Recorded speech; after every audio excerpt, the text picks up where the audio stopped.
Hi guys, I'm Dan from the Sool Company and we're on a day trip to Chungcheong Bukdo.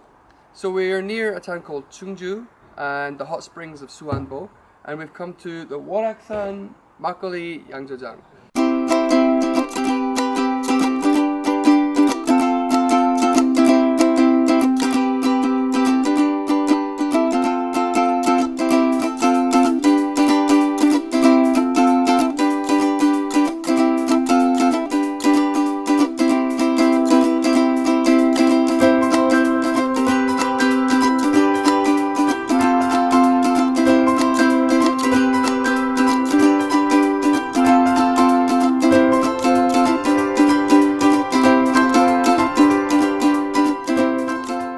So this has like an 80-year history, and we were told about it by some local residents in the area, and we've just had a really interesting meeting with the brewer, who's the second generation of a 3-generation family that have ran this brewery since the colonial era, and we've been lucky enough to taste some of their wares, so come join us.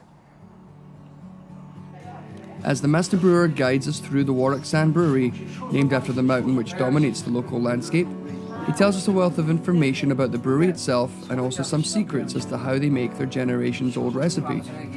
He tells us the brewery has been in his family for 3 generations. As with many of the regional breweries around the country, it actually predates the Republic of Korea itself. Our host's father started the brewery 80 years ago, and it has since been passed down to his son, and now the grandson also helps with the daily operations of the brewery. Woraksan's Magkeolli is made from scratch, which means the brewery produces their own fermentation starter, and he tells us that the women of the region used to make a wheat nuruk cake.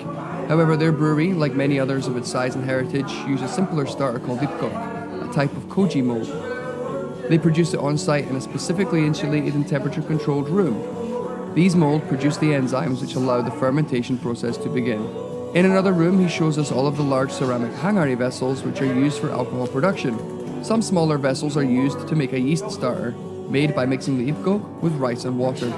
This allows the yeast colony to develop and grow strong. After 96 hours, the contents of the small vessel is added to a larger hangari with more steamed rice, water and wheat flour. It's left to ferment for a couple of weeks, up to a month, depending on the season. It bubbles and gives off a strong aroma as the alcohol is being produced. We're told that this method of cultivating your enzymes and yeast, as well as a slow fermentation process, is beneficial to your intestines and your overall health.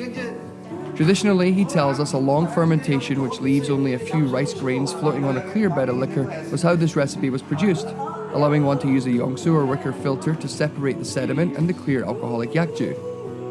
However, these days the yakju is not in demand as much, so his brew is often filtered earlier while it's still bubbly and active. The undiluted thick alcohol, known as wonju, comes out at around 16% ABV.